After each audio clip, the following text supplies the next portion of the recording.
All right. I'm sorry for the delay here in getting started. Sherry and I were just chatting before we actually hit the go live button. We were both here on time, and we just made you all wait. So apologies for the wait for any of those who are waiting. We are here continuing our meditations on the Divine Comedy. We are at Canto 10 of the Inferno. Uh, I I haven't heard from Ted, so I don't think he'll be joining us today. So there will be no faithful Orthodox Catholics to stop us from all of the heresies that are about to ensue. So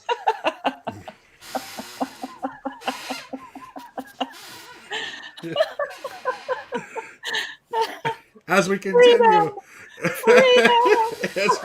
as we continue in the, I love Ted. I love Ted. I really Me do. too. And I think he's been a I great wish he was here. contributor to the Grail Country Project, and I wish he And were David here. Mosley too. I wish David was here. Absolutely, absolutely. Uh, but I had to have my little joke. Uh, so yeah, so let's with that. I think it's my turn to read. So Yeah. with that said, I'm just going to go ahead and share my screen and dive into the canto. I will be opening up the discussion. So if you're listening and following along, you might have a chance to talk about it with us. So um, there's the I, I, well, I changed my desktop settings, and so it's like it's not hiding my tab. There we go. There's the Now your brain has to readjust. share screen. There we go.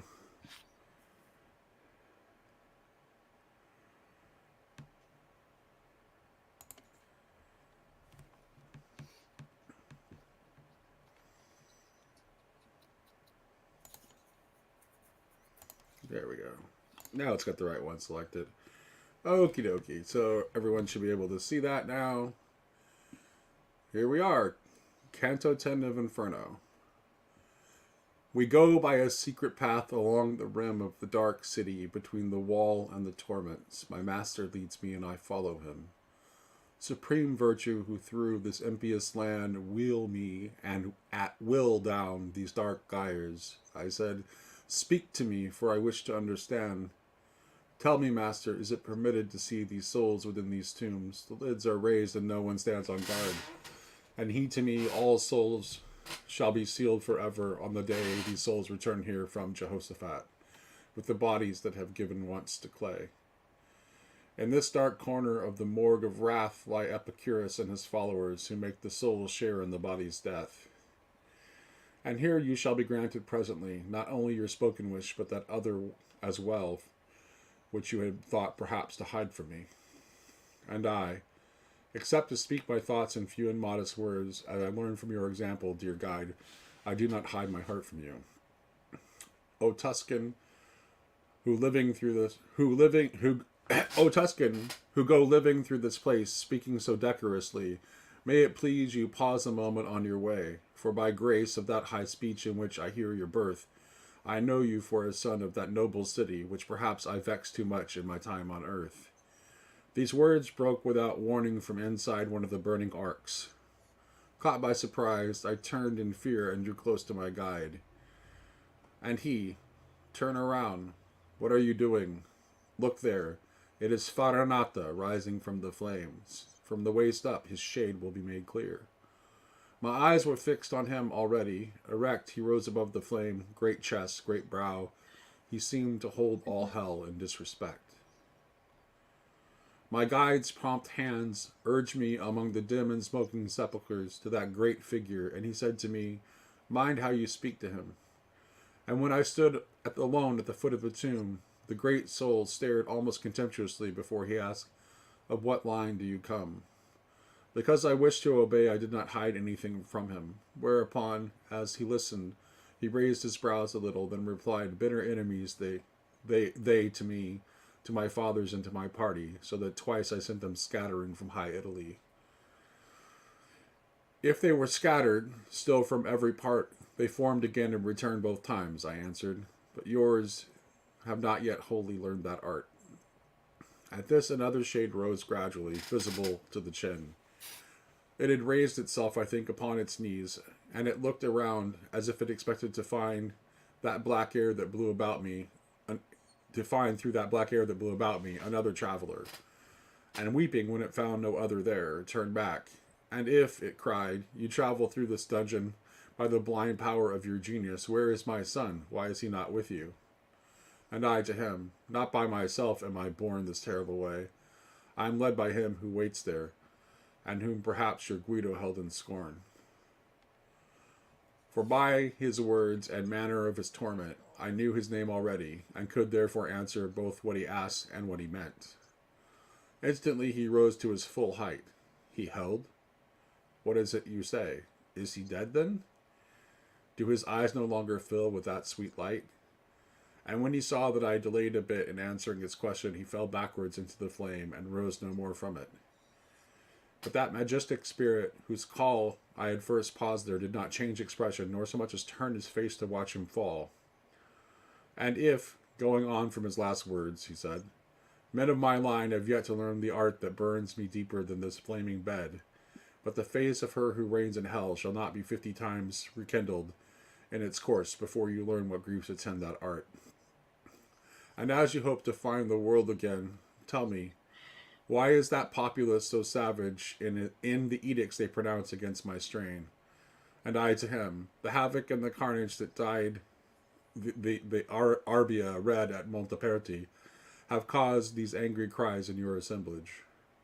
He sighed and shook his head. I was not alone in that affair, he said, nor certainly would I have joined the rest without good reason. But I was alone at that time, when every other consented to the death of Florence. I alone, with open face, defended her. Ah, so may your soul sometime have rest. I begged him, solve the riddle that pursues me through this stark place and leaves my mind perplexed. You seem to see in advance all time's intent, if I have heard and understood correctly, but you seem to lack all knowledge of the present. We see as squint, like those whose twisted sight can make out only the far off, he said. For the King of all still grants us that much light. When things draw near or happen, we perceive nothing of them, except what others bring us. We have no news of those who are alive. So may you understand that all we know will be dead forever from that day and hour when the portal of the future is swung to. Then, as if stricken by regret, I said, now, therefore, will you tell that fallen one who has asked about his son that he is not dead, and that, if I did not reply more quickly, it was because my mind was occupied with this confusion you have solved for me.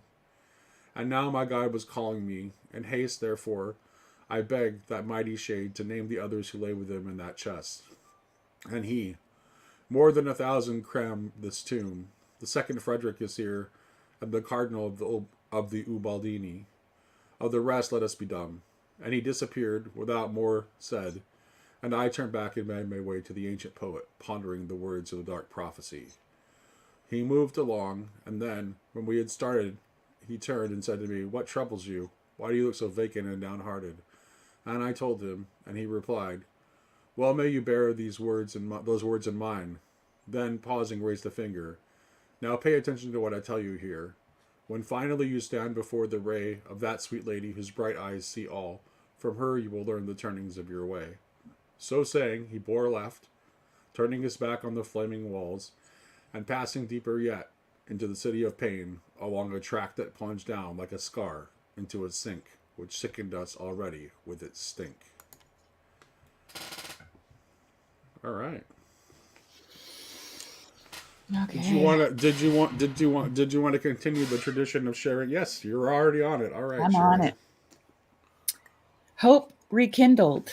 Inferno, Canto 10. Passing through the city of fire, I fear that I might also cut myself off from you, removing myself from all that you hold dear. Meanwhile, the damned can tell me partial truth about the worldly end to which I'll come, but I must wait for one with better view, one whose eyes will finally see me home. But who is the one for whom I wait, my patron voyager who calls out welcome? She'll only appear when I reach my fate.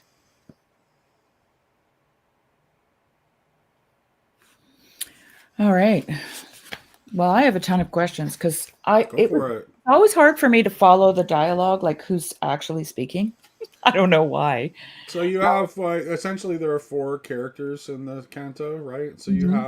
you have Dante and Virgil, and then you have Ferranti, and then you have the father of the poet. Um, what was the name? Don't remember the name.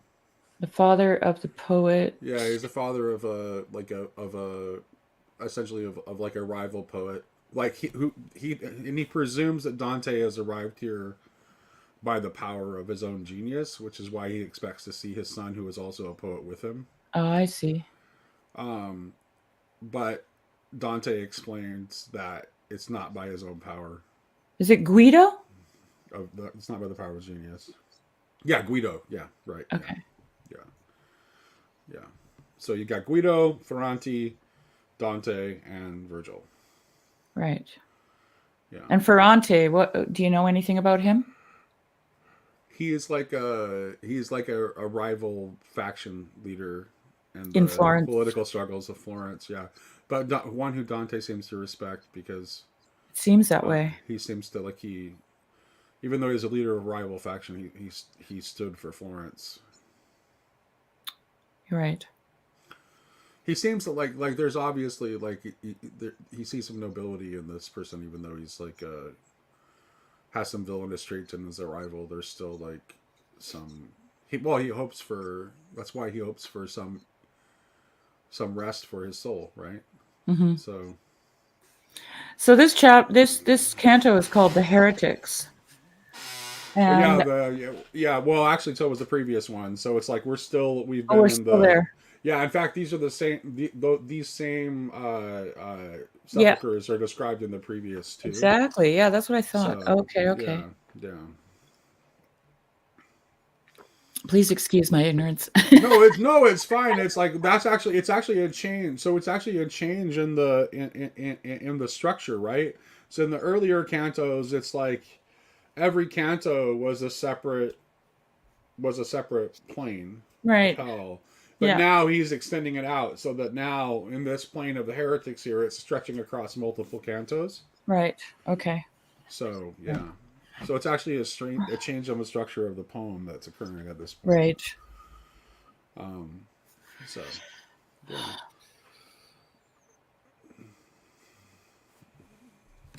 So, Go what go kind for of it. heretics do you think these people are?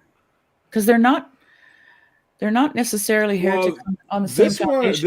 this one seems to be focused on people on Epicureans. So Epicurean. people who saw basically people who saw whose goal was happiness in this life Right. through avoidance of pain, Right. um, um, and so that seems to be like the particular focus of this one, and um, it seems to be have been a kind of in vogue in Florence at the time. That Right. kind of an Epicurean outlook. That's why he's got Florentine characters appearing. Anselman says that the heresy seems to be saying the body dies with the soul. Yeah, that's right. Well, specifically, like just having no concern for it, like because Epicurean philosophy is focused on just avoidance of pain and maximizing of happiness in this life. So yeah, Okay. yeah. So there's a division between soul and body then. I'm not at all actually familiar with Epicureanism, so but I think there's a lot of Epicureans in the world who don't think they're epic or don't know that they're But there are Epicurean. people who live like Epicureans, yeah, Hmm. who have no thought of their of anything beyond Happiness. happiness in this life. Yeah, Um, that's why people like McGilchrist and Sheldrake have to say happiness is a result, but not I, something I that it's emergent right out of your life, not necessarily something you should pursue. yeah, I think that's a good talking point to begin with because that's really kind of the primary um, theme here. I just dropped the link for anyone who wants to come in and discuss it. Is there any? Do you have any other questions about the about the text of this canto, other than the ones you already asked, or any thoughts? Not really. Not at this point. He was kind enough to share that the guy's son never died with him because Yeah, they didn't get any news there. Obviously, didn't have a good internet connection. yeah. It's that struck me too. Is like this small sympathy. It's like, Yeah, it's gesture of yeah, this gesture of small sympathy, and then also that he he hopes beyond, like, I mean, he hopes beyond hope that somehow that there'll be rest for the soul of Ferranti too. Um, so yeah. Well, isn't that what David calls his poem? Hope rekindled. yeah. Why don't you, go ahead and read that again? Actually, Yeah.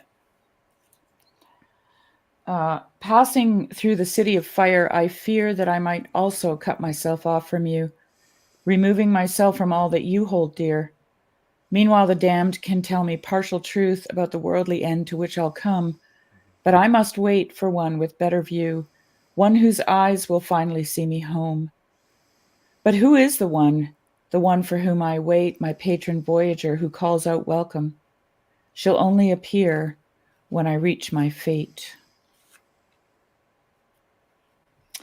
So when he says that second line, that I fear that I might also cut myself off from you, removing myself from all that you hold dear. I think that's a reference to that so gesture. I think No? this is a result of yeah. Can you explain this to me? I think these kinds of comments are a result of Luke taking over our channel. Yeah. Things I never talk about, Enneagram. This is Yeah. definitely a Lukeism. I don't understand this. Explain this to me. Because Yeah. I don't want to alienate the Grail Country people that are coming. And I'm sorry if you came here looking for Luke Thompson. Actually, I want to talk about that. Like, Luke is so different from me in terms of like style, but if you listen closely to what we're saying, we're often saying the same things. I just say it in a very different way. Oh, here Christian's on to explain himself. Hey, Christian, Hi, welcome. Christian. Can't hear you. Yeah, you're muted. Or you're mute. Or your sound's not working. Yeah.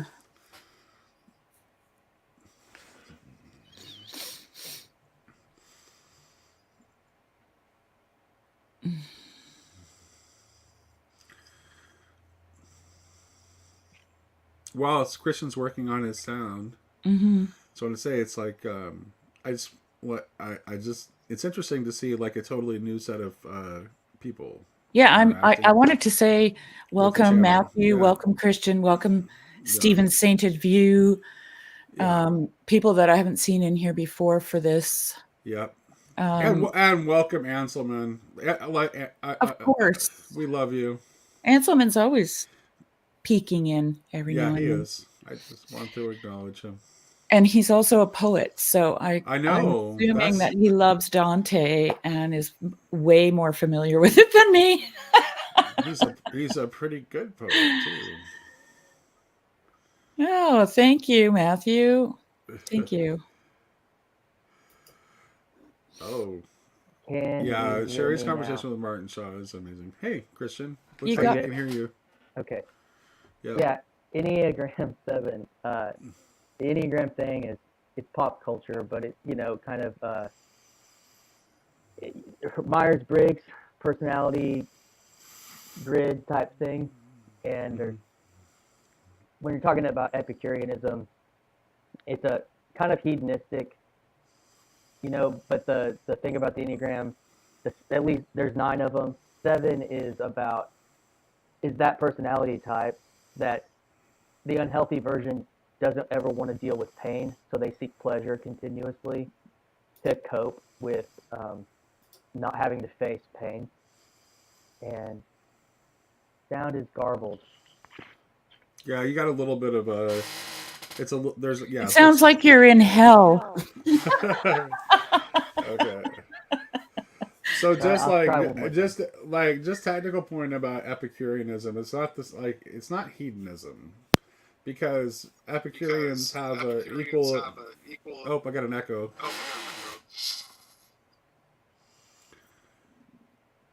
Okay.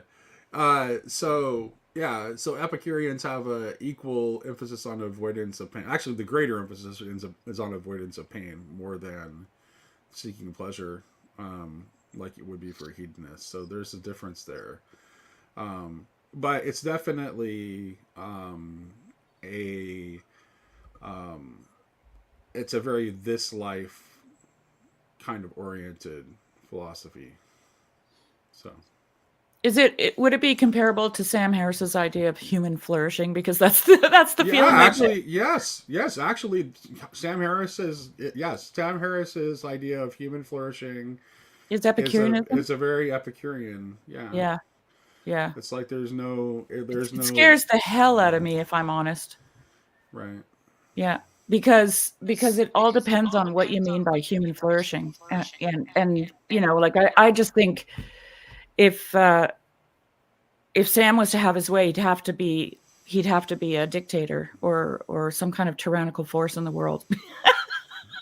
You know what I'm saying? Mm-hmm. It just leads to that, and I see it in this whole world that we live in of safetyism and wokeism, you know, of no one can get hurt, right? This is the thing. Can't get hurt. We just have to be happy. Oh, I think that's huge. Like a lot. Like that's just like there's often a like most people that look for their to try to solve everything politically. Right. They are in fact like have that tendency because there's no they want to solve everything politically because there's no other possible way of resolving it. I mean, which is just coercion, don't you think? Like any kind of political solution is going to end up being coercion of some kind. Did y'all see his recent conversation with Jordan Peterson? No, yeah, because that was basically the biggest takeaway. But he said, okay, who's the worst person you can think of? And to Jordan, and he says, who's the other Russian dictator? Putin. Communist dictator. Oh, Stalin. He says Stalin, and then he says, what if you could take Stalin and you could give him or we could find the evil in his brain materialistically. Oh, I heard about that. And, we could suck it out or we could give him a pill and he would have all of his memories, but we could take away the evil. And I was just like, oh, so you're talking about lobotomy. Mm-hmm. Like we've done this. I know. He's terrifying. Sam Harris is terrifying. Honestly. Because he's the arbiter of good and evil. I mean, well, years ago I watched a YouTube. It's a channel that does like cartoon versions of C.S. Lewis's writings. Yeah, they're great. And they did a thing on the poison of subjectivism, if that's what it's called, and that's exactly what Sam Harris is propagating in the world. It's all of his views are completely subjective to him. Oh, that's interesting. He thinks he's trying to find an objective. Yeah. Yeah, and Lewis points out that in order for this to work, someone has to be appointed judge, right? To say, okay, now you're doing what I think you should be doing. And so to bring this back to the Epicureans, it's like because everything's based in this material life, that's why that's the highest moral good. That there's no afterlife? Yeah, which that was what the Epicureans. Am I correct in hearing what you were saying? Yeah, the focus is on maintaining happiness by finding the middle place, balancing pleasure and pain in the here and now. So you avoid you seek pleasure and you avoid pain, but you don't. But an excess of pleasure causes pain, so you don't want that either. So that's why they're distinct from hedonists, right? Gotcha. But it's very focused on like it's seeking balance in this life in order to have a happy and contented life. It sounds like now. Kant. Sounds a little bit like Immanuel Kant. Well, there's like I mean, it's not Very it's not moralistic, like probably. it's not. So Epicureanism is just common sense if you don't think that's all that there is, right? Right. Like there's like you do want to you don't want to. There's no point in embracing more suffering than you need to. Mm. There's no nobility in undergoing unnecessary suffering. Right. Right? There's only nobility in bearing suffering that is unavoidable. And clearly, the pleasures of this life are inherent goods, and that seeking them to a certain extent is perfectly good and healthy and human for you, but doing that in excess is going to destroy you because the pleasures are only a hint at some deeper desire that Nate, cannot be fulfilled within this limited frame. This reminds me of the Canto on gluttony, and I had some afterthoughts about that because we talked about communion as sitting at table with other people, right? Like this is the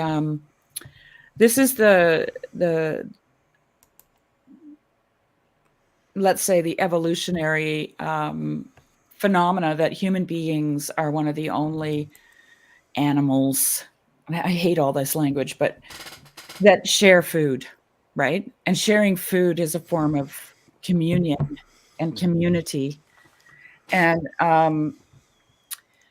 so gluttony, or one aspect of gluttony is that there is no consideration for the other, right?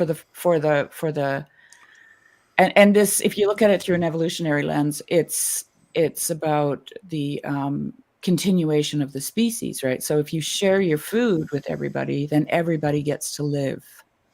And if everybody gets to live, then humanity flourishes and so on. But gluttony it's like someone with blinders on. Nobody else exists except for me, right? And now I've lost my train of thought, which is not unusual. But. What level is this Epicurean on in the, like, how far down? That's actually right. So that's this is we're in the level of the heretics, which is the sixth circle. So Upcycle Club makes this observation that Epicureanism has been subject to misinterpretation and misconceptions throughout history. That's definitely true. Like, generally largely confused with hedonism. And they're not the same thing. Here's a question I have. It can get even more subtle than that, right? So Kierkegaard has like this notion of like the toad in the swamp, which is like essentially like content with whatever pleasures like come their way, kind of thing. And any love is as good as another. I'll content myself with whatever comes my way. And then you have this idea of the Epicurean, and then so here's my question: what is the difference between one of Tolkien's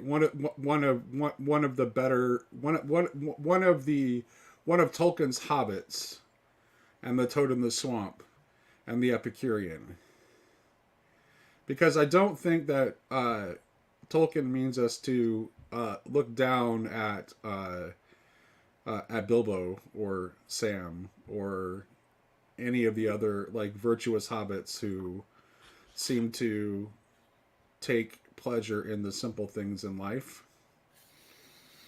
So No, but what is they the put themselves in undue suffering, like more than necessary for a sake that's bigger than their own, versus continuing to trot along and just kind of worship the simplicity of life.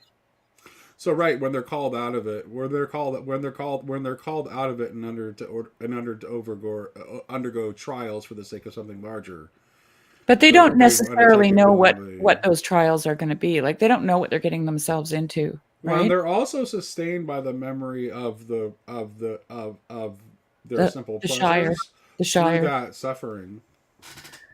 Yeah, I don't know. For me, like the hobbits they live a life of community and gratitude, right? Care, love for one another, respect. They have their differences, but they kind of overlook them for the sake of they love food. Yeah, well, yeah. So I think here's the thing. So maybe if you want to get to a spiritual difference here, it's like Epicurean. I don't think like living an Epicurean path, trying to avoid suffering. That's fine, but you can't avoid it altogether.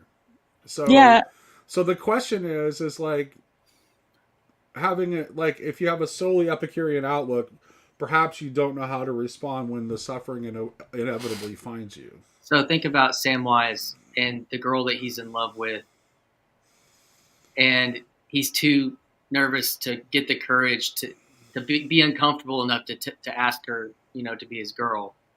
And then he goes and he faces the whole world and takes everything on his shoulders and conquers this stuff. And he comes back, and the first thing he does is just go straight to. He's moved beyond kind of those simple securities and let's keep things just merriment, food and drink, and maybe a girl will come talk to me someday, but I'm just gonna keep gardening here. That's interesting because it also suggests that one of the things that suffering can do when we bear it well is to remind us of what's most important. Whereas well, if we simply have a mindset of avoiding it, then we can't learn the lessons that might come out of it. and when I read this here about moral bravery being important, I think that the reason, like, they can't know that moral bravery is important if they haven't found it out to be true. And I think that the way that they find out that that's true is by living in community and taking that higher ground with people that they differ from, right? Within their community. I think that's the first place that people learn to be brave is in loving their neighbor. Morally brave, because it's the morally correct thing to do is to overlook the thing that you differ from and love them in a way that is good and true and beautiful and not self-serving, right? So on that,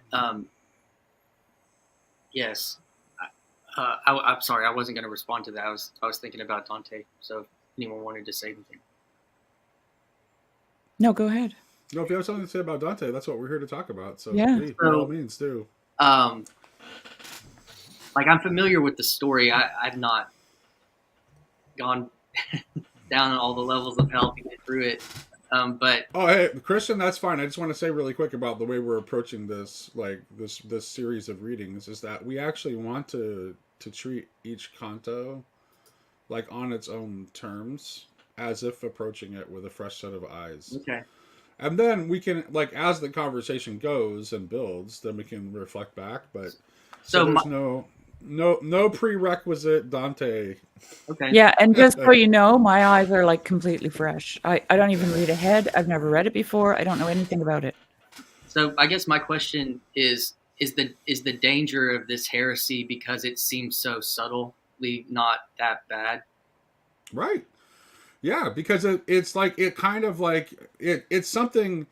It's actually kind of like it's not even worth building a philosophy around because it's something that like human beings automatically like Or at least a bell curve. avoid pleasure or excuse me, avoid pain and seek pleasure. We do that like so. You only build a philosophy around it in order to make it seem like that's the only thing that matters, which is precisely what it does.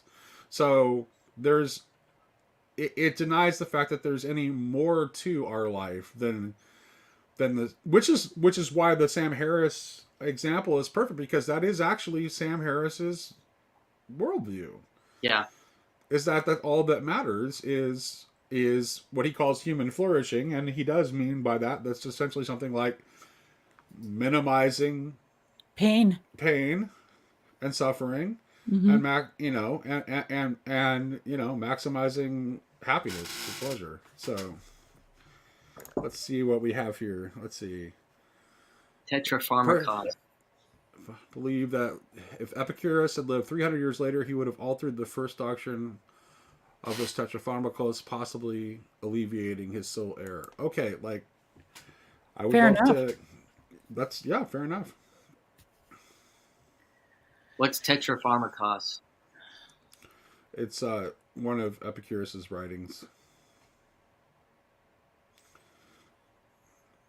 What's Luke's got to say here?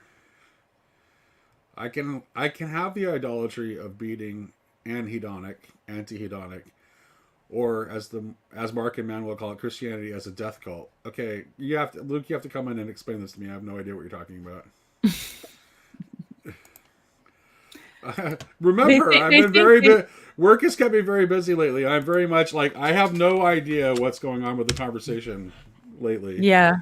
I don't personally No really clue. want to go down that rabbit hole, but Who's calling Christianity a death cult? What's that about? it was a Well, I comment mean- that Manuel made. I get maybe Old Testament sacrifice or Jesus on the cross. It's not the first time someone's called Christianity a death cult. Well, I know, but I want to know what they specifically mean, because I don't want to. Because of martyrdom, dying to yourself and martyrdom. Oh, That's the interpretation. Of, is that Manuel a Christian? Are they not Christians? Who knows? Like, I don't even know what that Hey, means. okay, all right, Luke. What's up, bro? Hey. Good to see you. Yeah, you guys too. Hopefully, I'm on cellular, so hopefully everything holds up. But... Nah, you look good. You sound good. Yeah. Great. So Nate, I can't believe you haven't watched all my live streams. I have watched as much as I have. I've watched a fair amount, but I haven't caught every moment of every live stream. No. So one of them recently, I don't know if it was the last one or what it was, but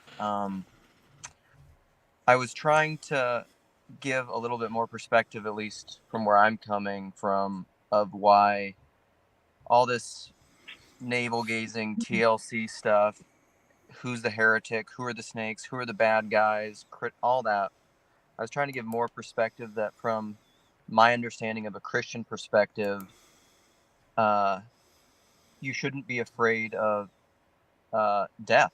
You shouldn't be afraid of suffering. You shouldn't be afraid of doing the hard things. And what I meant by that comment is I can almost probably err on the side. I've been talking with Joey a little bit. We've had a couple phone conversations this week. He sent me like these graphs. It's a very Joey thing of like areas of optimal suffering and where the benefit is, and then over here it becomes toxic, whatever. And he would argue, I think, that my extreme openness and canonize the heretic and all that kind of stuff is almost like I don't know, masochistic reveling in suffering and death. I think that's what Mark and Manuel mean by like a death cult. It's a little bit of a worship of death, and I don't know, like where is the wisdom and where you draw the lines about what is good suffering and bad suffering, and how do you? I made a video the other day about like, what do you do with hard people, and who is the hard person, right? Are the hard persons the people that are doing the stuff I don't want them to do? Well, what if I have a log in my own eye, and that's really a blessing, but I'm not receiving it as a blessing, I don't know. The log in your eye is a blessing? Is that what you meant? Well, Or the hard person? yeah, the hard person could be a blessing. Okay. My own pride or Definitely, inability to see it as that. Yeah. I mean, and this is why I love talking about the most intimate things like family, children, marriages. That's where like just all the bullshit goes away. I think a lot of it. These Well, things get more complicated in the abstract. right. I suppose it depends on what you mean by death. I know that's a strange thing to say, but like, I think to me it's like I don't understanding Christianity as a death cult is completely doesn't make any sense to me at all, because Christianity is to me Christianity is the path that reveals that death is not death. Yeah. It's an inversion of death into life. That yeah, And right. so there's Like a lot of resurrection means that death is not what we fear it to be. Like that's this is kind of the conversation we had with Oscar, Nate, where you're trying to,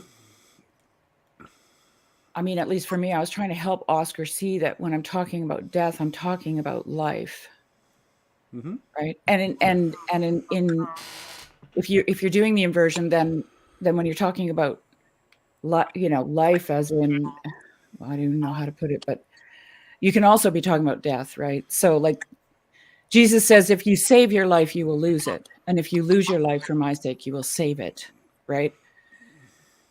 And well, I mean, my life can end, but life can never die. And well, this is why, and this is like when Jesus says he is the life, he means life with a capital L, life itself. That it cannot die. It can take on new forms. well, this is why I'm often talking about the breath of life, right? When God breathes into us his spirit, that is life. Like we live his life, right? It's his life that animates us. Yeah, I agree. I 100%. There's also the idea Okay, of things you didn't think you would say. I 100% agree with Anselman on this statement right here. Yeah, totally. That's how it can't be that's like it's to say that Christianity is a death cult is completely to miss the entire point. Like that's why the focus of the gospel of the apostles was Christ crucified. That's why it is the good news. It's like because it's the opposite of death cult. It's the revelation that death has lost its sting. Death is not death. Death has been conquered. It's the very opposite of a death cult.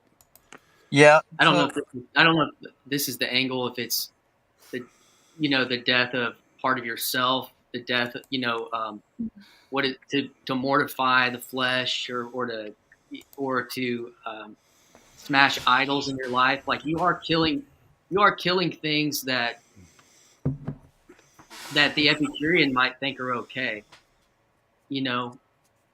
but there are things that ultimately don't actually bring you real peace, even if you're just sitting around,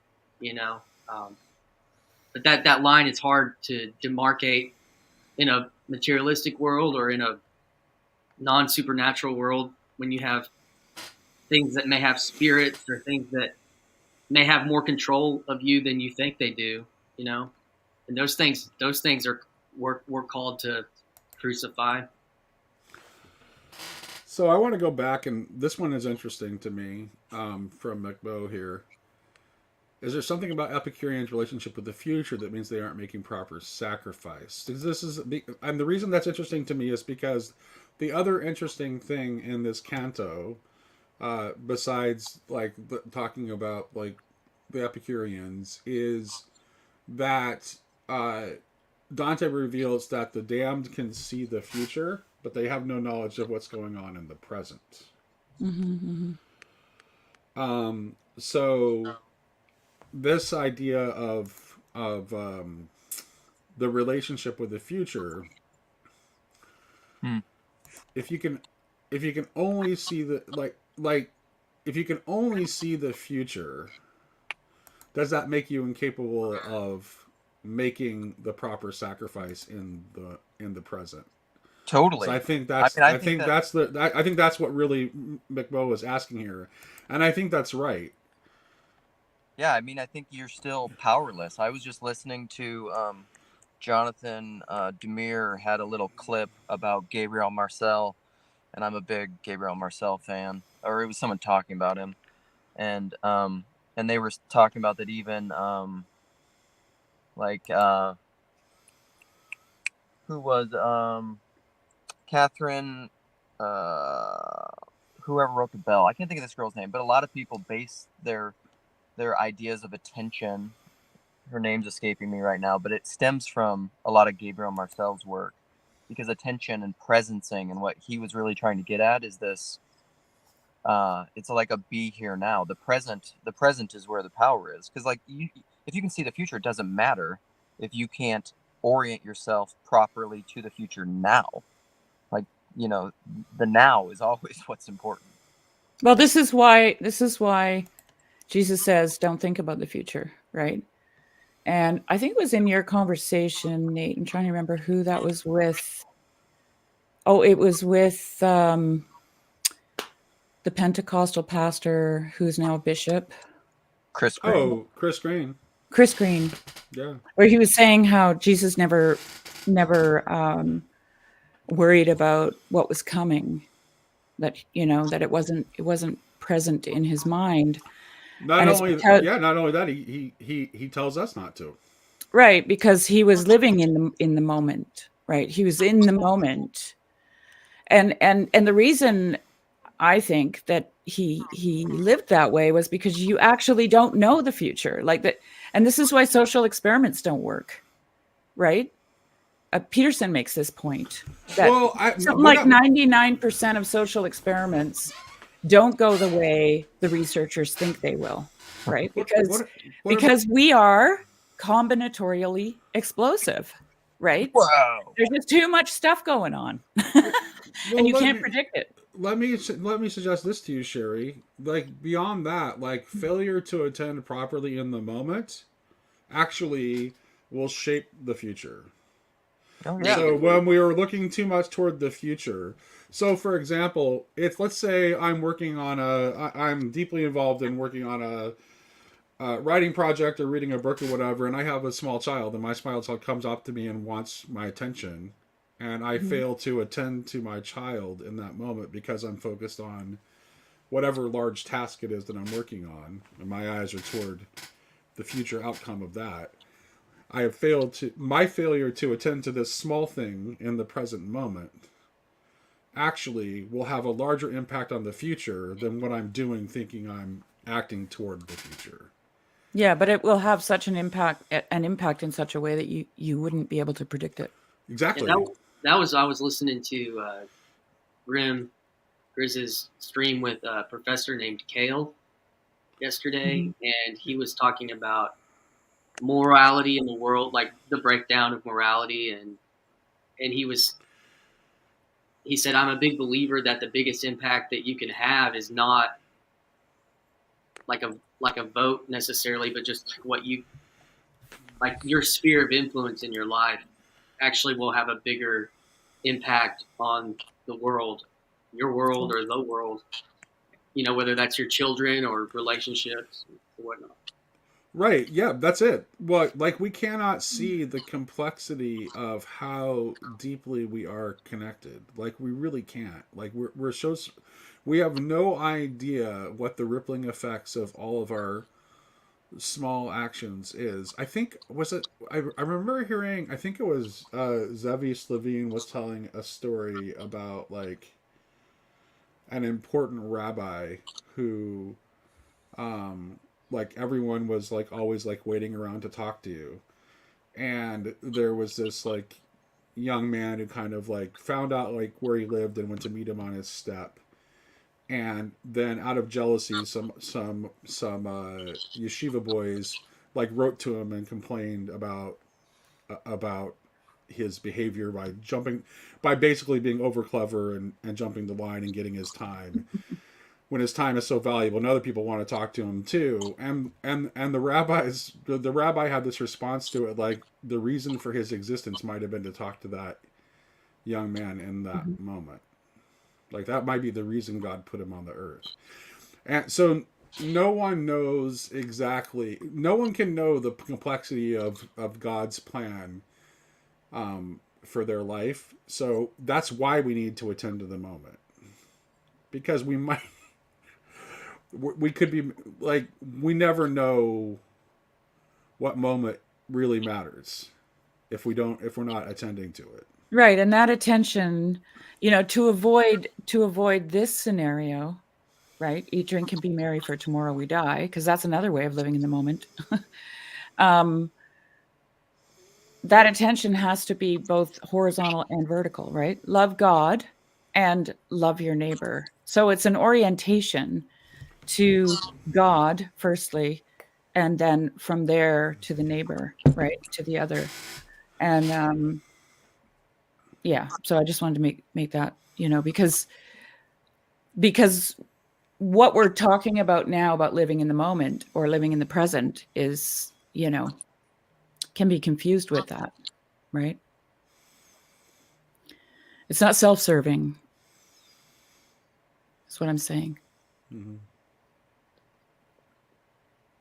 Yeah, there was a little line. Something I was going to add as I was just listening to Ken Lowry put out a new talk with some guy, and I just love those. Ken is definitely, he's one of those guys I just watch all the things they do because you can't keep up with everything, but I love Ken. I shared breakfast with Ken lives in in Oregon, and when I went to go see Jordan Daniel Wood speak at the Mount Angel Monastery, it was actually near where Ken lives. Oh, nice. Oh, nice. And Ken wasn't able to. He like saw that from Twitter that I was like in the area, and reached out to me, and we had breakfast together. Cool. And he's a great guy. I really Yes, like he is. Ken. He's a good example of what I'm about to say, but I just heard him saying this morning, and the guy he was speaking to, I forget his name, because I don't know, they're talking about like plant medicines and ayahuasca and stuff, which ought to just be that's a great thing we can get pissed off about in this little corner. But it's he said something like self-care. The idea of self-care can have a negative connotation, but he's like, it only has a negative connotation if you think of the self as separate from everything else. Right. Like if you don't think of the self that way, then that completely goes away. Love your neighbor as you love yourself. Yeah. Well, this is where my little quote from Meister Eckhart comes in. The eye with which you see God is the eye with which God sees you. Right? So we're like, this is distinction without division, right? So yeah. I wasn't, I know it sounds like it, but I wasn't saying that you just love God and then you can love your neighbor. Both of those things are happening. Everything is happening at once. Yeah, and I think that's the presence thing I was going to say is Ken to me is a very good example of that. Like, I don't know, it came up in a Grail Country adjacent conversation. I don't know if that was with you, Sherry, or if you said it or who said it. I don't know. The lines are blurring, but someone said something like that's why Jesus could just see through to the heart of things. So like the woman at the well, why he could just see things is he was so present, and not in a selfish way, because that's the thing, you can be self-absorbed. That's this really unhealthy inwardness where you're like or like depression and anxiety. That's like a really negative inwardness. But if you're really present in the moment and connected to the person you're talking to, even in conversations, I try to be this in conversations when I'm talking to people. It's a balance of these masculine and feminine energies. If you're attending to other people, you know when to talk and you know when to shut up if you're present, Yeah. Yeah. There's a lot of time. Well, here's the thing. So part of what I want to say in the context of what we've been talking about and like attending to the moment and paying attention and listening in conversations is that kind of runs like a lot of times there's a lot of critique that I hear that's like, well, we should just do something already and stop talking. But if you aren't allowing people to talk, then you're not listening, and you're also not attending. And I think a lot of times, like we tend to overemphasize the active portion, and which certainly has its place, but there needs to be a space to listen. That weird random guy that Paul had on yesterday, who was just like pretty much a representation of like everything I'm not. like as unnate like as he could possibly be. He still said one thing in that conversation that I'm like, yes, there's a lot of people who need to hear that. He gets that. He talked about like the Holy Spirit, like he was trying to figure out what he should do, and he said the Holy Spirit said to him, It's like, how about He said, you're not supposed to do something. You're supposed to become something. And that right there, I think is exactly right, and that's why we're supposed to be helping each other through this process. And if we're too busy doing, going, which clearly this is a guy who's prone to do, like this is a person who's prone to be that, right? And I know, like glass house here. I'm a very, very do, go guy. And I get it. But it's not our highest calling. It isn't. And we miss out on a lot of important things in life. Martha. Yeah. Yes. That's my mind was going to the exact same place as I was speaking. I'm glad you said that. Yeah. That's it. Yeah. Who were each becoming in that moment? Martha and Mary. Yeah. Well, we need both. Is the bottom line. But we need, there needs to be more of an appreciation of both roles. So yeah. I think our culture is definitely a Martha culture. You know, there's probably our cultures that are much more let's just sit and do nothing. You know, but I feel like we have to be pulled back into solitude, pulled back into meditation, pulled back into slowing down, pulled back into conversation, as opposed to, well, I've got to go, you know, the next thing or.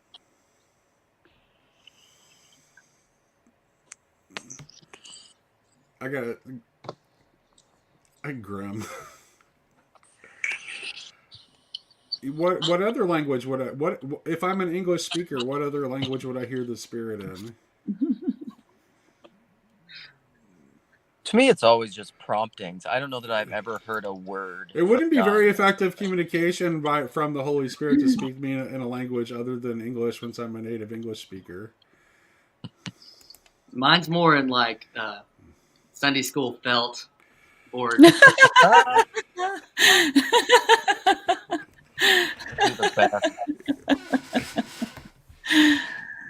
Yeah. Have you guys ever seen those Phil Vischer What's in the Bible thing? Have you ever seen his What's in the Bible series? By who? Phil Vischer, like the guy who did VeggieTales, which is just the cartoon.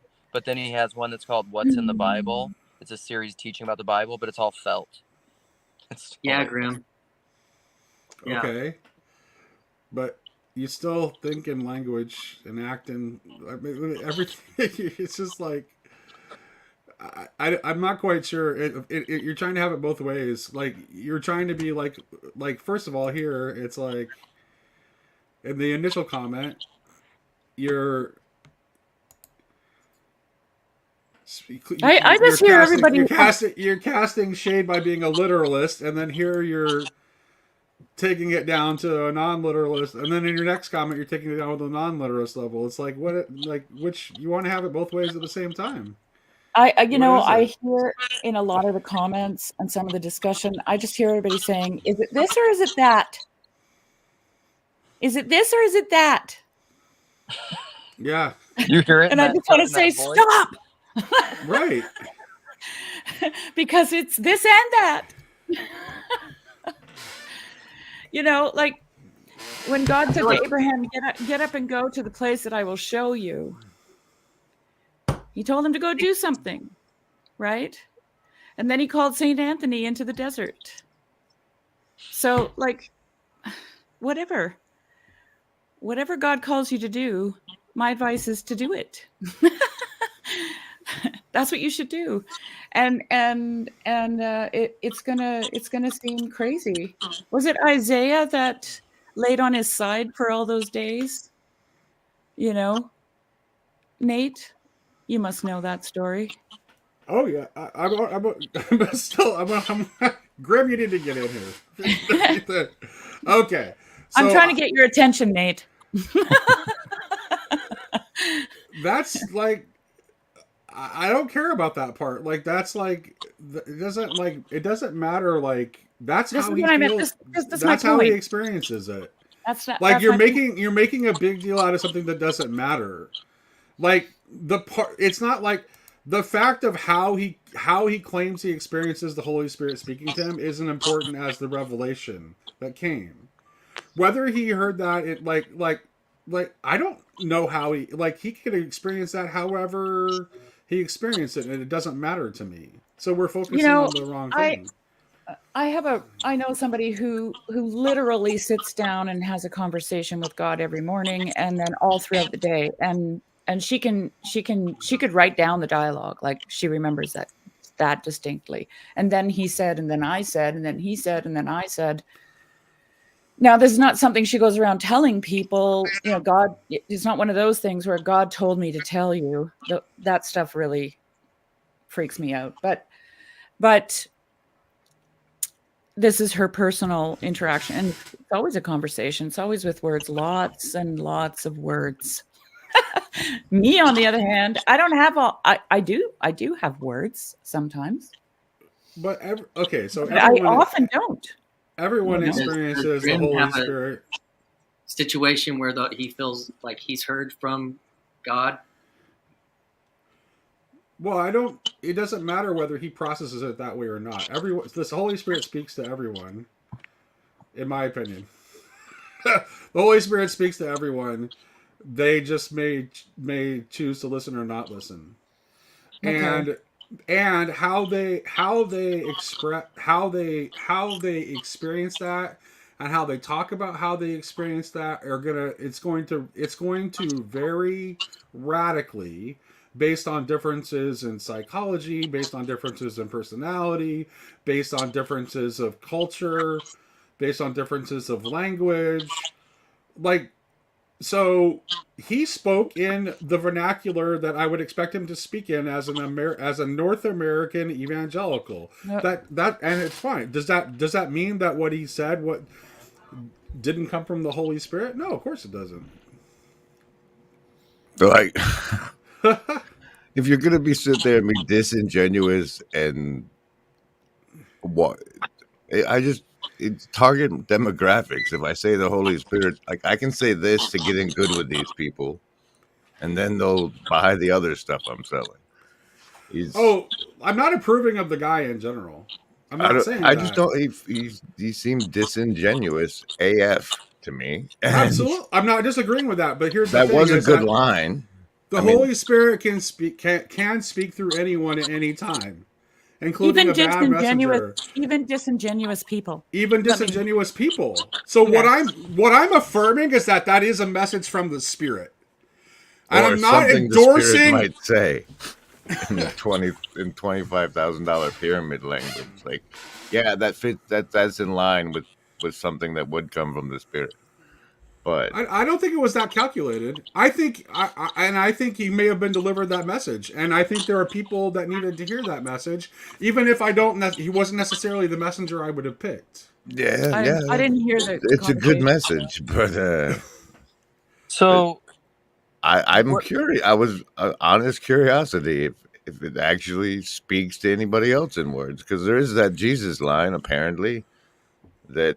If you're one of his, you'll hear his voice. And I know I never have. So if people actually do, that's a phenomena that I'm interested in. and well, that he made the claim that happened, and I haven't been exposed to any of, like, I'm surrounded by Christians and nobody else says stuff like that, so it seemed like more disingenuousness to me. But it is a good message. I'm not poo-pooing that part. Well, I have like, I cannot possibly. Well, I'm not gonna get it. Where to begin?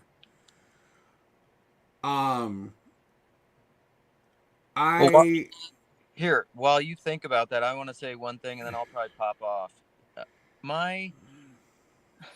I have a lot of the same feelings, I think, Grim, that you had, and intuitions and potential, let's call them discernments or judgments. I don't know, but this is the thing that I always struggle with, and with kind of like my personal approach, irregardless of how earnest he is, which I don't know that I can know in the moment.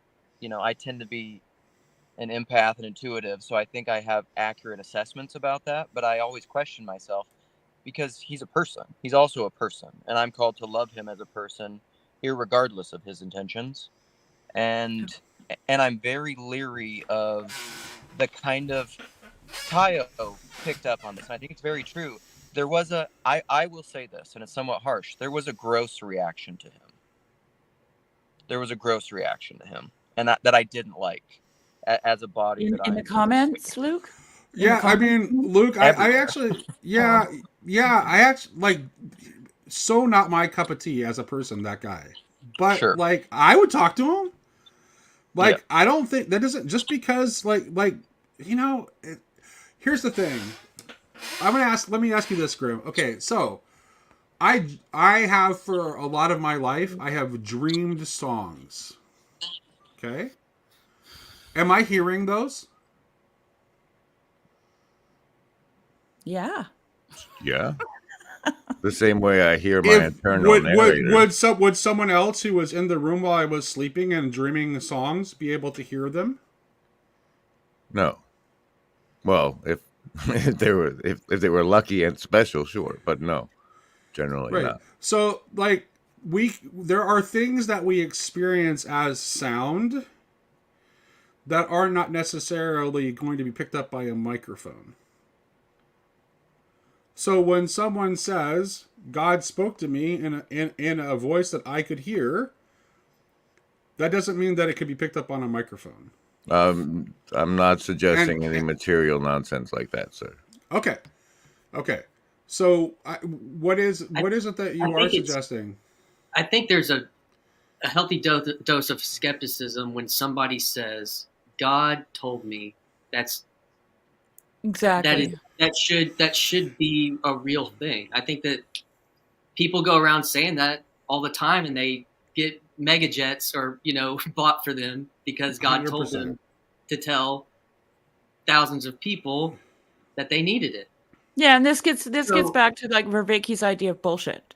And Nate and I talked to Rafe about this, and Nate made the point that you will know them by their fruits, right? That's kind of the thing that's where I was going to go. Helps us discern whether or not this is bullshit, and so you got to wait for it. Yeah, and that's why I'm not. I often say things like you can't really judge. You can't. Like I was just thinking while you were talking about reaction.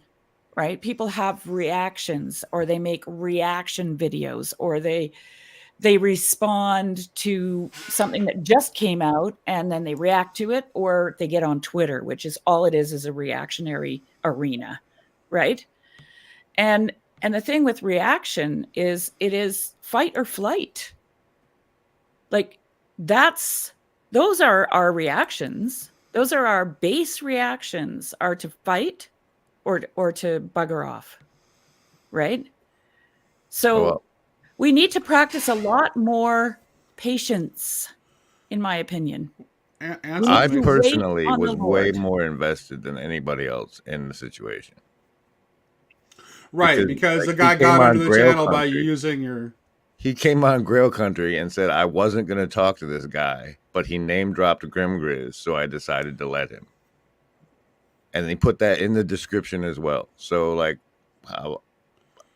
He wasn't on. He wasn't on. that's Grail the Country. reason for my investment. Otherwise, if this guy had just come on I see. PBK, I would have been like, "What?" and clicked off. But to me, I was like, "This is like." But it's on him, Grim. It's on him if he's finagling. Like I didn't watch it, so I don't know anything about him. But you know, if he's finagling his way into this little corner or whatever, or a conversation with Paul Vanderklay by using your name, that's not your fault. No, but I don't want to be a you. vulnerability. Like, But you're not. You're name not dropping me at. You're not, Grim. It's like calling me out. Well, I think Paul had just like at some point like had something to the effect of like that you know knowing who Grimgriz is was a good sign. Like so, it's like I think he just picked up on that. I don't think he ever watched your channel at all, or maybe No. I think that like Paul says my name enough that guy was smart enough to use it as a name to drop. 100%, yeah. Well, there's a fruit right there. And so he got what he got for dropping my name. I am willing to grant Graham that he definitely used deception in order to get on to talk to Paul. That seems to be evident. Okay, so but the question is like, he clearly does watch Paul at least. Why did he want to talk to Paul? Because he wants the audience. He's got a book coming out. He told you why he wanted to be on Paul. He's doing market research. I don't know. It's all there if you watch it. But why Paul? 30K subs? No. Yeah, I mean, that's like, it's not, Paul's platform isn't large enough that it's like, if I'm just a cynical guy who's got a book that I want to market and that's my only concern, Paul's platform is not large enough for me to bother with trying to get on. Why? And clearly he actually has been listening to Paul. So he didn't choose Paul's channel randomly. Maybe the government assigned him to. I mean, have you looked at his websites and what his businesses do? Let's go, dude. It's like Grim. It's like with this guy's contacts and his orient. Like it's not like you don't have to. It's not a very hard sell to make me like be suspicious of this guy and not like him. That's my match. So we've strayed so far from Dante, but I know I was like, let's read the Canto again. I want to kind of bring it back to Dante because is this guy? No, because right now wait. Okay. The guy, what's his name? Ferrantini? The guy that was trying to destroy Florence? Ferranti, I think. Ferranti. Is there any close approximation to Ferranti and this guy that hopped on and used Grim as an entrance? Well, actually, what I was going to say is we are talking about the Circle of the Heretics, and right now this is like TLC drawing its own boundaries and trying to say heretic. Right, like that's the vibe I'm getting, and that's why I wanted to. Well, maybe that's why I wanted to bring it back to Dante because I could feel that, and I don't know. I'm not going to say any more than that. Well, defining TLC heresy, I would say that like we're so Peterson derivative that tell the truth or at least don't lie is that boundary. Amen.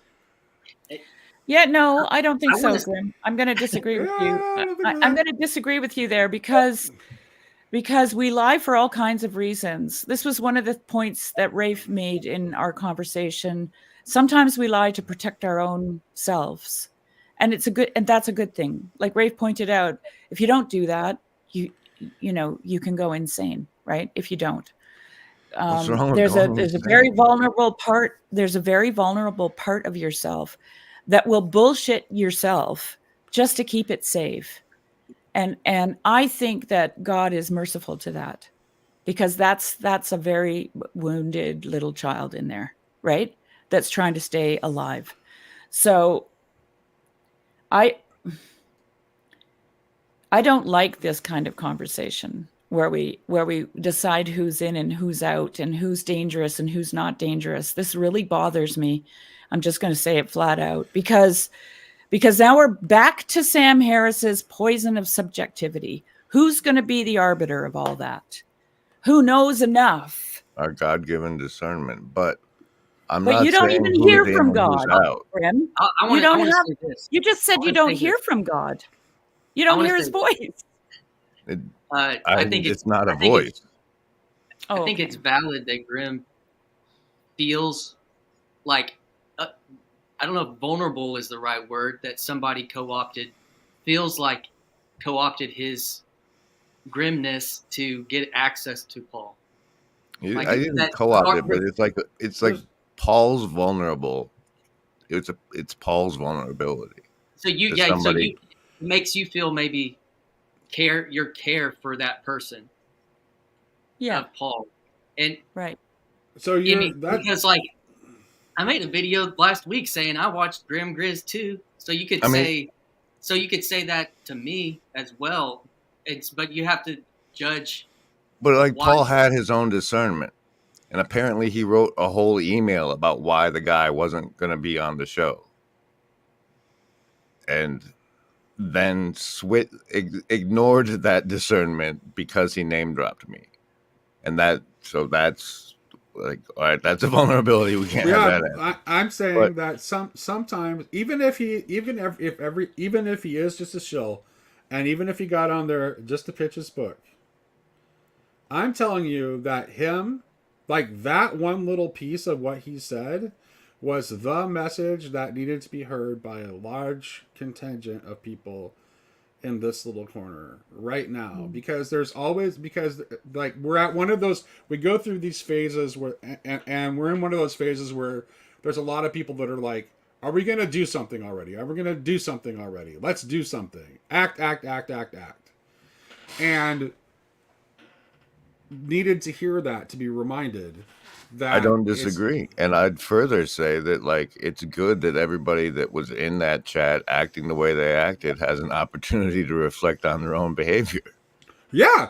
Yes. And we're asking this question about, and it's making us ask really important questions. So I still think it could have served the good. So I don't think that I don't think, I would say this is that not to, and I don't want to, this, I think this will bring too much joy to Paul's Calvinist soul, but I certainly think it was providential. Well, what we mean for evil, God means for good. Okay. And I'm just curious why Teo jumped in. Did you have a thought, Teo? Oh yeah, so many, but there are smarter people talking, so I've learned to keep quiet. Uh First, I just want to say, Nate, just thank you for what you've created. I saw you post a tweet. I think it was a tweet saying that someone mentioned Grill Country without mentioning Nate, and that makes you feel so proud. And I think you've accomplished that. If that was your goal, is for this to grow beyond you. I think it's done that, and you've created a very interesting corner of the corner that I think is fostering some really important conversation. Uh, Grizz, like you said, I think everyone that in that chat yesterday needed to reflect on, because I felt there was a strong spirit, let's put it that way. And I felt there was a spirit, there was a unity, some form of unity within the spirit that was against this guy. And my instinct is to the That. go against the people that are going against someone, and Mhm. especially if the way they're going against that person is by saying you don't belong here, uh, Yeah. because that goes against my belief that all of this is all a gift that we're all meant to play in, and telling someone that you can't play it makes me feel. But we all need to reflect, and what I got from that was there is a spirit of protection. There was a white blood cell sort of impulse to protect Paul and the TLC, and I think that's a good. But I don't. What I can't square is if okay. So CW is going to have a conversation with Nate, and I'm really looking forward to that. because if this space can't welcome in people that are against this space, then are really about what we say we're about. And Mhm. if we don't have enough trust in the spirit that we're generating to defeat the whatever malevolent spirit that's trying to attack it, then do we really believe what we claim to do that we believe, Right. especially the Christians in the corner? So I think that's Paul's sort of, that's how he discerns who he lets in and he lets out. I do understand the impulse that there is seemingly a weak link. There is seemingly we found you know there's a way to infiltrate the corner by just saying a few keywords, and then boom, you're in. And but okay, you're in. But if you're going to be in, are you going to participate? Are you going to stay? Because if you stay and you play, there are loads of people here that have been playing for a long time, and there are established spirits that you will do well to want to go up against. And if it's just for that one conversation to promote his book and dip his toe into the corner, fine. Come promote your book. Maybe if it serves the spirit, then more people will read it and like the whole self conversation. If it just fizzles out, it fizzles out. And if all that was for this conversation to take place so that we know each other better, then praise God for that. And Mm. either way, I don't think the making a clear decision on ooze in and ooze out is that's I react to that in a similar way to I think Sherry described. I didn't sense that because, like, to me, there's not any you're in or you're out, and I didn't see it in the chat. There was a lot going on. I might have missed it, but it's like the phrase "Don't come at me sideways" is kind of is in my head. It's like you there's gotta if you're here and you're acting in good faith and speaking in like honestly, I don't think, but like some people can't. Like Sherry said, they have to do what they're doing to But protect themselves. if you had gone out and found out that he's got a book coming out and that wasn't something that he mentioned, then I'll say yes, he wasn't acting in good faith. But everything that we know about him were things that he said about himself, and he shared his story not in a way to try to, if he was really trying to play like an infiltrator game, there are much more things he could have said that it could have brought in some Peugeot, and he clearly spoke to Peugeot, so he could have used that way to get in. We should But probably go watch that, honestly. yes, Yeah. yes, that's a good point. I look. Also, if he did it to promote his book, he failed because he didn't really talk much about his books. I have no idea. I have no idea what his book is about, when it's coming out, who the publisher is, when it, what the retail price is going to be. As someone who was coming on just to shill their book would have made sure I knew all those things. Nate, can you Rickwalker.com. clarify this? Who are they talking about? Because I didn't watch it. Oh, so Paul had this guy that like contacted him through like one of those like firms that like are trying to get people on podcasts, and he initially started to say no, but then the guy like name dropped Grim Grizz along with Peugeot and some other people, and so like Paul had second thoughts. Is like, okay, let's have him on. I'll talk to the guy and see how it goes. And so he had him on, and basically it was just like a normal randos conversation with this guy who's it really was like Until they started talking about he asked healthcare. him about his Then off. marriage and his Normal background. randos conversations aren't live streams. Well, that's true. Yeah, it was. Other than it was a live stream, that is true. That is So true. here, Good couple- point, Grim. a couple Okay, things. it's I just think- one. Sorry, Luke. I'm gonna go now. So I'll see you all later.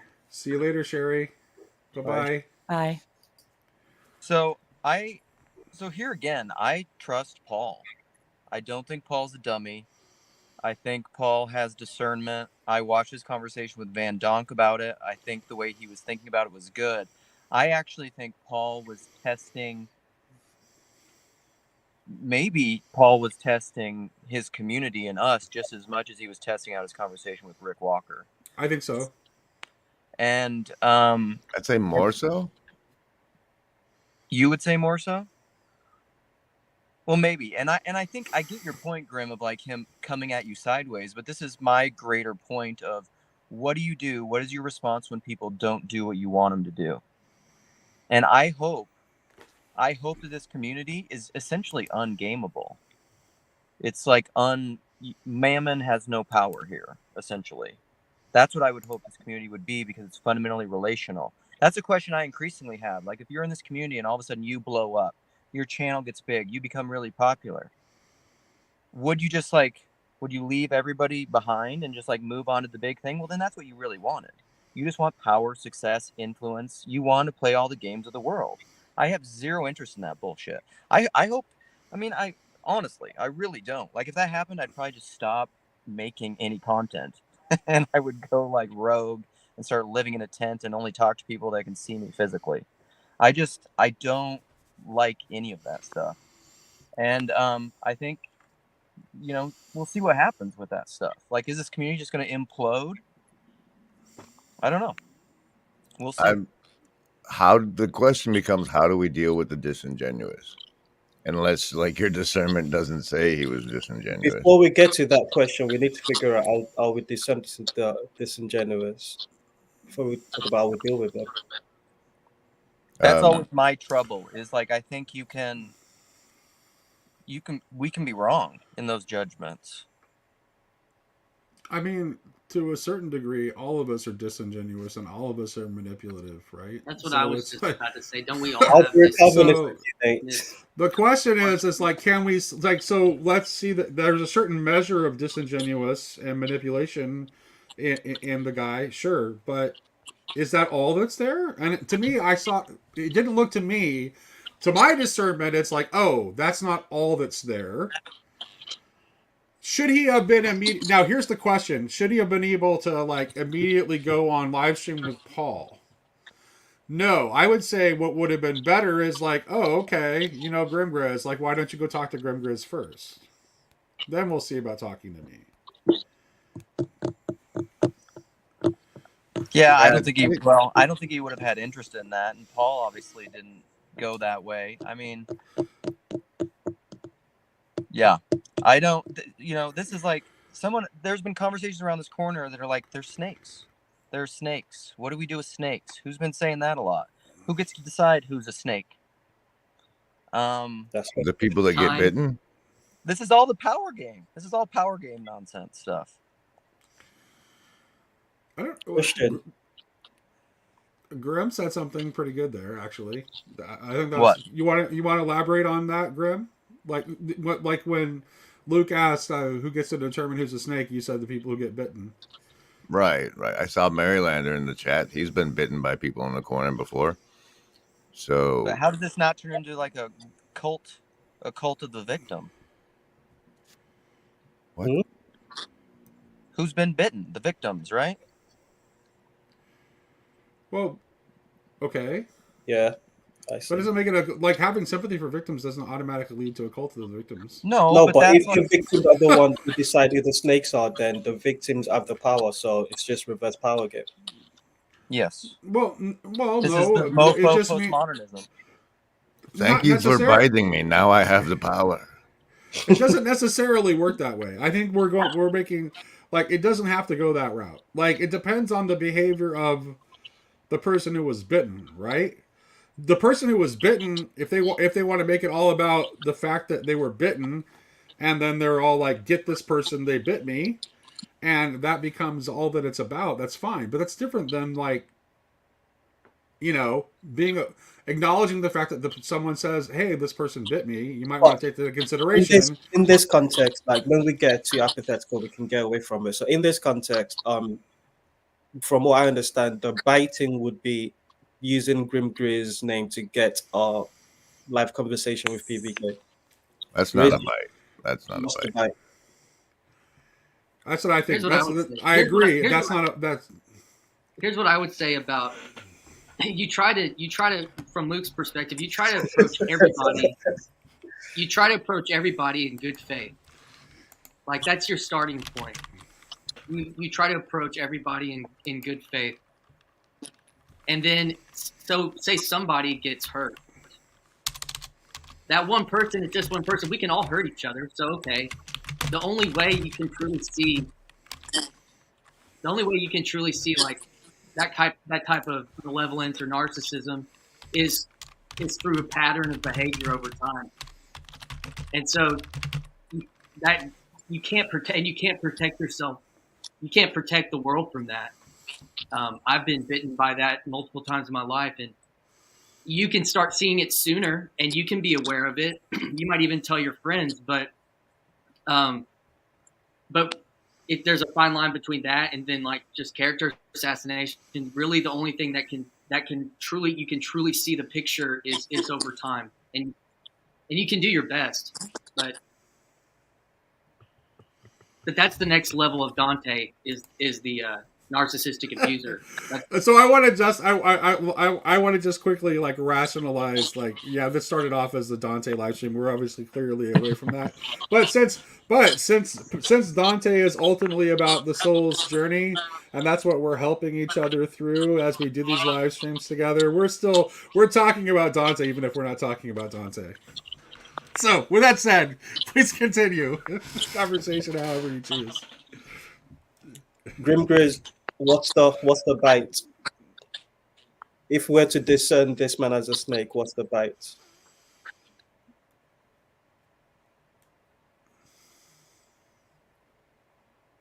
I don't know. I obviously I don't know this guy well enough to know what like would be the bite for this fellow. Okay, so that's where I'm at. So we're in the same place, Grim. So you're just like, it's okay to have suspicions and to like not be sure, but I agree with that entirely. It's like he might be a snake, but I don't know he's a snake, and until we know he's a snake, then I wouldn't necessarily avoid him. If he reached out to here's the question: if he reached out to me and wanted to have a conversation on Grail Country, which I consider highly unlikely, would I say no? No, I wouldn't say no. This I is would the agree to have least him on. marketable corner of the corner. I don't know. Tyler So said my recommended I do a my fringe child- with him, and I like tried to imagine it, and it's just I can't. I don't think I can sit there across from somebody who's being disingenuous without like being confrontational about it. Which proves that you really are an honest grifter and not really a grifter at all. Because if you were really a real grifter, then wanting to get somebody with money onto your podcast and try to influence them would definitely be the grifter move. So one more thing. I just want people to know grifters are out there. So I draw awareness. I'm a grifter awareness. So Grim, I like. There's so many. I could just things about him that make me evangelical, Southern Baptist, successful businessman, American. How he responded to like, does he fit that question from Cassandra of how he feels guilt, whether or not he feels guilty. Yeah, none of that stuff was my favorite. But yeah, at the same time, I'm a really radical inclusivist. It's just like if everyone is a child of God, which child would you excommunicate? None of them. Like that's just me. Sympathy for the devil. If we can have sympathy for the devil and have a conversation about sympathy for the devil, I can have sympathy for Rick Walker. I mean, good grief. All right, that's my last. Well, part of it is like part of the challenge is to figure out to see if you can figure out why someone has the thoughts and the frame that they do. Like that's why. Oh, Luke just dropped out. He said it was his last. Well, never mind. Yep. All right. I'll just leave. I won't respond that because I was gonna. That was a response to Luke. So. No, do respond. Oh, well, I was just gonna say that I think like part of what I think that we're trying to do with listening to each other's stories, like we all have like we have a lot of different worldviews that are around in this space, right? A lot, like very radically different worldviews. But the reason we keep talking to each other and listening to each other is that I think that we have the good faith to realize that if we had had this, like maybe if we had had the same experiences, the same shaping, the same framing as this person we were talking that we're talking to, maybe we might think like they do, even though we don't. Right? So getting to the point where it's like, oh, I can at least see how someone would think that's how you begin to build a bridge to where you can have like a synthesis of ideas happen. Once you're able to see why even if you don't agree with them, but you can at least see why they think what they think, then you can begin to come to a common understanding. So the question I ask is about Rick Walker is like, Rick Walker clearly has a very different frame and a different set of experiences from I do and a completely different worldview. Do I think he is the kind of person who has enough good faith to like maybe think he doesn't have that, maybe that there are some chinks in his armor, he doesn't have it all figured out, and that maybe talking to other people could help him at least improve the grasp that he has on things? Then I could have a conversation with him. If he thinks he really does have it all figured out and everyone just needs to listen to what he has to pitch, then no, then it's like it'll never work. The sense. I think the thing for Grimm is that Grimm took it personal because the guy actually made it personal to him. Mm-hmm. And so you have a different, when something happens to you, like that's different than you seeing something happen to somebody else. And I feel like that it did make it personal to you because, and you're going to have a much more personal response to that. And I think that that's perfectly justified. And why it makes you maybe more hyper vigilant or aware. But I also know from my brief time in this space is that you really care about Paul too. And so I think all that just makes sense. But at the same, then there's this more less personal side of, hey, yeah, I would talk to this guy because, I want to be an open person. I think those are kind of two different conversations. You were going to say something, Tayo? Yeah, but I want you to respond to that. All I can think is like there was this point in the thing where he opened it to questions, and one of the questions was like, who is Grim Grizz and what do you know of him? Or something like that.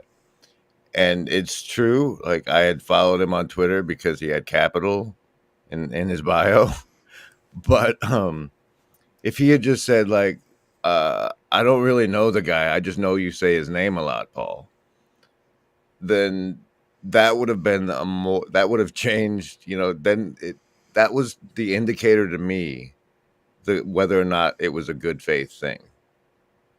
It was like a squirmy defensive answer, instead of like an honest, and so that was the thing. Like I said, I don't know how to appropriately deal with disingenuous people, but so that I don't know. That's why I don't know. Right. I was one of the people in the chat that was so being defensive for the guy. But I also recognize, I think McMo's in the chat now, and it was in the chat yesterday, and I think he named the spirit, because we wrestled against flesh and blood, the spirit that the chat was wrestling against, which was Mammon. And as the guy told his story and where he's at now, he's clearly someone that he's very successful, meaning he's had to climb that ladder, go through that route. Now, that doesn't mean you're a bad person, doesn't mean it doesn't mean you're evil, but it does mean that he told the story of going from 200 employees to, I think, 40 employees. So you've had to be someone that's made ruthless decisions. And I think that was reflected in a lot of the questions that were put towards him. And I wasn't, similarly to like, I wasn't enthused by the answers he gave. Quite the opposite, actually. But listening to his story, Nate, to go back to what you mentioned earlier about how stories is a way where we can connect to it. It mentioned how his great granddad and his grandfather all died from alcoholism.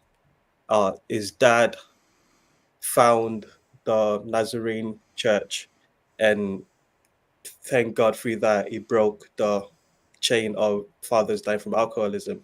But what still remains is that impulse, that addictive impulse. And he rightfully said that he stayed away from alcohol and drugs, but he's channeled all that impulse into his business and his work, which is why he works 16 hours a day and thing. And I don't do that, but I recognize that. I know that addictive impulse. I understand how if you find something that you're channeling that impulse into, it can consume you. And he came to a point where he recognized that, and he's now searching and looking and somehow stumbled upon this corner. And it doesn't surprise me that he's still thinking with his business brain of, okay, how can I grow this? How can I what can you get from this to add to my book to add value? But that's fine. You can bring that in, like bring that framework into there. We've all got a different framework in this world. But if your journey is, I thought I had shit figured out, I got to a point where I didn't, and now I'm trying to push it back together, I think this is the right space for you. I said, like Nate said, that we're cool, like changing people's exchanging stories. Like we're happy to hear your story, not so much your sales pitch. Yes. Yeah, I think that's right. Yeah. So what happens in Inferno Canto 10? I've never read it. Yeah, there's a political rival of Florence that Dante talks to named Ferranti, and then the father of another poet. And there's a critique of epicureanism, and there's like this revelation that the damned are able to see the future, but not what goes on in the present. So a lot Whoa! That hit a little home. Yeah, that's actually kind of, believe it or not, that's actually kind of that's one of the things that we were talking about as this conversation kind of developed into what it is. So yeah, you guys are way off of Dante by the time I got here. Oh yeah, I knew the minute I knew when I did it as a live stream, I knew that was going to happen, and I've decided that I'm okay with this. When did you decide that? After the last time, like, I experimented with doing it as a live stream the previous time with Canto 9, and it started to go sideways at the end, and I'm like, okay, if I do this as a live stream, that's going to happen again. But I'm like kind of okay with it, because I've called the series Meditations on the Divine Comedy, and so it's about thinking through things together, whether it be Dante or whatever talking about Dante to begin with sparks. It's still a meditation. It's still but we're a communal meditation, shall we say? So I came on because you were talking about the incident, and that's over, and so now I'm probably gonna bounce. But Yep. I'd like to throw a question out to the comment section. Not the live stream comments, the actual comment section. Which layer of hell best represents TLC? For those of you that have read it, let me know. I'm very curious. Thanks, Nate, for letting me say my piece. Yeah. I'm gonna go ahead and end the stream. I'm gonna go ahead and end the stream now. I'm gonna hang out with my son. Talk to y'all later. See you, Tyler. See you. I can't wait to see the comments. The comments on that one. All right. Yeah, later, dude.